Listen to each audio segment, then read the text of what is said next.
Hey guys, Tim's on. Hey Tim, yeah, right here.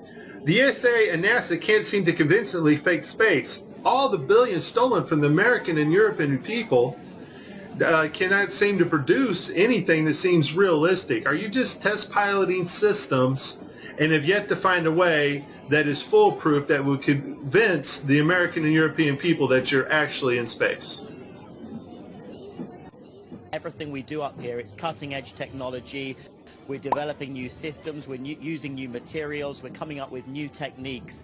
And in order to improve and to move forward, it's good to have that kind of test pilot mentality. Tim, watching some of your clips, though, on the ISS, you seem to be pretty horrible at deceiving people. Are you doing anything to correct that situation? Practice makes perfect. Give me another week.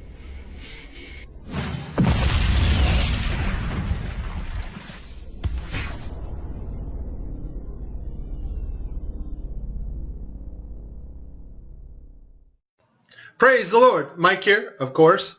I'm going to show you in this video how NASA fakes zero-G without a vomit comet or a zero-G plane. Now, I've heard a lot of theories from other flat earthers of some big energy, fieldy, sound wavy thing that pushes matter up in the air through sheer energy. But to be honest, some of the theories did sound like two healthy choices to me. No, I've been praying about it, and the Lord finally revealed to me one video, and I work with Blender and Unity, and I've been working with special effects software, Photoshop, for quite a while now. And when I saw this video, I realized it became instantly clear how they do it. And it's just video game technology. Now, if you're part of the Geek Squad or the techie crowd, well, then you already know about this technology. And so let's get to the video that caught my attention, and you will see the same things that I saw. Let's watch. We have to introduce the concept of free fall. So let's use this model of the Earth. And let's enlist the help of a friend, Taxi. You might know her.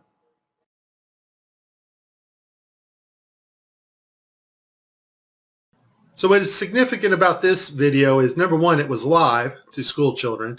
Number two, we have this stuffed animal that is transitioning in on another video channel.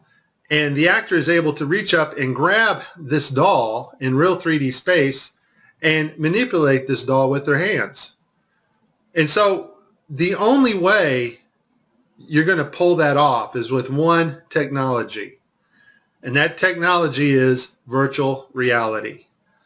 More importantly, though, something called augmented virtual reality. Now, before 2012, NASA used masking techniques much like we do in Photoshop and After Effects. But now we're able to simulate water and objects live in real 3D space. So we're able to take models of things that are photorealistic and rotate and move them while we are going live. Before, we used to have to render these effects frame by frame by frame, and it took extremely long amounts of time. In this video here I made last year, I'm using Sony Vegas, and I was just playing around with the masking capabilities of Sony Vegas. I don't even know why I saved this video, but here I'm standing in the kitchen and I'm just lifting up this trash can to make it kind of look like it's floating. And I didn't do a lot of work on this. It was just something I wanted to see real quick. But that is a masking effect to get another effect. We now have the technology to simulate water, materials, fabrics live in real 3D space with virtual reality, but better yet, augmented virtual reality. And all augmented virtual reality is taking the objects in 3D space from a virtual reality world and putting them in our world on another screen, which we can see, manipulate, and touch with virtual reality contacts or glasses. In this next segment, I'm going to show you how NASA grabs objects in 3D space, rotates them around, manipulates them. They can do this with water, with cloth, anything. And the cool thing about it is we can take what they're doing, what they're seeing with their contact virtual reality augmented lenses, and put that on a separate video layer live.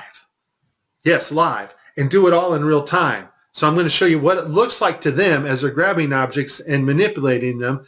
And then I'm going to show you Microsoft's HoloSense video, their demonstration at E3 a couple years ago, of bringing a virtual reality into our world, and it is simply amazing. Let's watch. Specifically, how HoloLens can turn every room of your house into a personalized video game level. But today, we want to take mixed reality one step further. So we've got something new to show you. Holograms you can hold.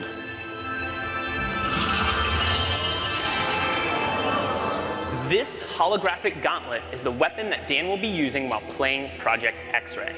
You'll notice that as he moves his arm, the hologram moves as well. This is a wearable hologram. And when you combine technology like this with the environment understanding of HoloLens, you can do some pretty spectacular things.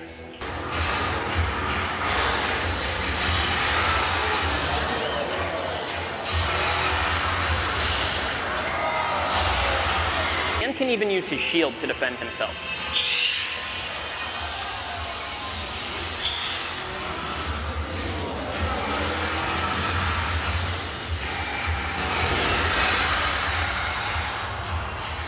Nicely done. Looks like that's all of them.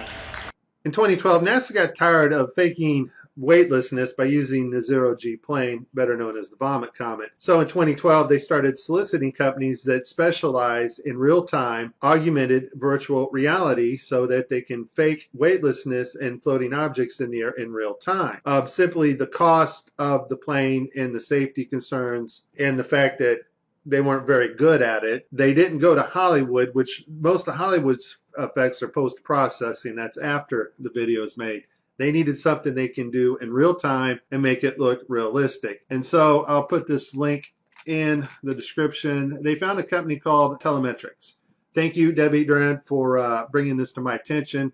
After I researched this, lo and behold, I found out our government has a contract with these people. And Telemetrics, basically what they do is they help news teams and they bring broadcasts together in real time, and they're able to create sets, cities, anything you want in a virtual reality world and make it look absolutely 100% real. They're also able to bring different people from around the world, put them in the same room and broadcast live, give them desks, whatever they need to make the broadcast. So it's a pretty amazing company. Here we see Johnson Space Center. Telemetrics provided latest camera robotics technology at NASA's government television at Mission Control.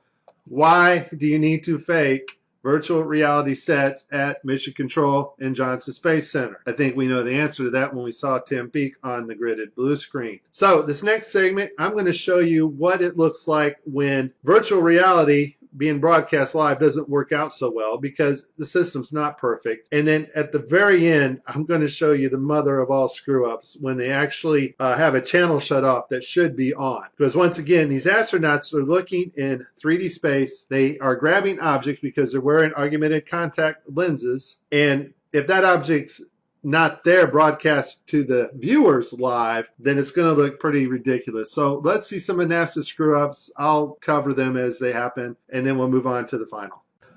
Okay, so this is one of NASA's older videos where they use post-processing and masks. This is a video layer mask in augmented virtual reality. We're going to see him lose his finger here. The watch glitches out. So I guess virtual reality accidents can cause loss of fingers. In this next video, we have Caddy. Now I want you to pay attention to her neck and the way her neckline goes in her shirt. It's cut off. And the necklace. Apparently they wanted to show how cool this necklace looked. Unfortunately, it's not perfect. The necklace goes in and out of her shirt unnaturally, and her neck glitches in several places. I literally spent hours going after probably 30 or 40 videos, probably had approximately 45 minutes straight of NASA messing up their virtual reality setup. I tried to pick some clips that were obvious and some not so obvious. Show you some of the contacts. We're going to see Tim Peake with his contacts in, but these are virtual reality contacts overlaid on the eyes so actors can interact with things in 3D space, all in real time. In this next shot, we will get to see the whole arm setup and the virtual reality glove that covers all the way down the arm and hand. This allows the software to broadcast what we see video-wise as his arm in a shirt sleeve. Okay, I have a lot of Tim Peake screw-ups, but this one here, the system glitches. The software does not track his hand properly, and Tim slips his hand underneath his other fingers, which is tightly holding onto the mic, which would be impossible. I don't think this is Tim's fault. Normally, Tim always moves his other fingers up while he slides his hand under. I just think the system didn't respond to his movements here. This picture here is actually Tim's fault. His hand breaches the 3D mic floating in front of him. In this next clip, we're going to see Tim's arms glitch out as he's manipulating a 3D bubble. Now, this bubble can be done in real time now. We have the technology to do that, which I showed you at the beginning of this. And this bubble is environmentally lit, or HDRI lit, by its environment, which means the bubble can take up its reflections and refractions as it moves around in 3D space in Tim's augmented reality. Once again, augmented VR just means bringing the 3D objects into our world on a separate monitor. In this last clip, we're going to see NASA royally screw up. It's a live broadcast, and one of their video channels is off, not working. That's the channel that is supposed to show us, the public, what the astronauts are seeing in virtual reality. Also, the channel shut off is the masking for the guy on the wires in the background. You can't make this stuff up. Just watch. We all know NASA uses wires, and sometimes we'll catch them like this here. The guy pulled on his wire. However, some days when you're filming live, things just don't work out, and it becomes so blatantly obvious, it's ridiculous. So, in this clip, they're talking, live feed, and wouldn't you know, we have a astronaut go by us in the background, obviously trying to give it a more realistic, spacey, station busy effect. The only problem is the camera that was supposed to mask this harness out, or the video feed, is not working. And so we see the guy come flying along in a harness on his wires. Pretty amazing. But that's not all that goes wrong here.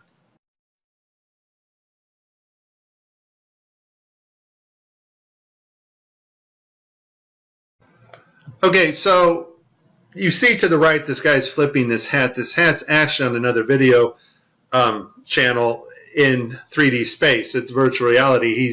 They're wearing augmented contact lenses so that they can interact with these 3D objects. Now, in this scene, the guy on the left in the green shirt, he thinks he sees an object in 3D space that's being broadcast to him. So he grabs it and he puts it off to the side.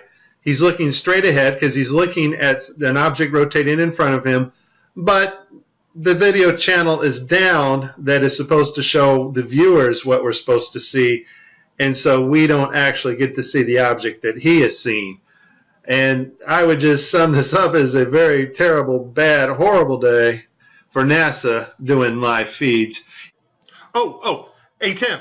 Tim, you still there? Yeah. Can you explain to us what this astronaut's going through as he sees something with his eyes in 3D space, but it's not actually there being broadcast to the public? What's going through this astronaut's mind? This system is sending signals to the brain that doesn't really match your eyes, and so your brain's trying to work out the two differences. Here's the thing. As much fun as this was, there is a time coming when you and I will not be able to tell the difference, and space has not changed. Technology to fake space has gotten better. Just because Adobe gets a massive update to Photoshop or After Effects, or there's a massive update at Telemetrics and their virtual reality, augmented virtual reality programming, that does not advance us magically 20 years in space. Space has not changed. It's flat. It's above us. It's dimensional, and we cannot orbit Earth. You have been warned. This is very serious stuff, and if you do not get it now, you won't get it later, because later you won't know the difference. This is Mike. God bless everybody. Please like and please subscribe.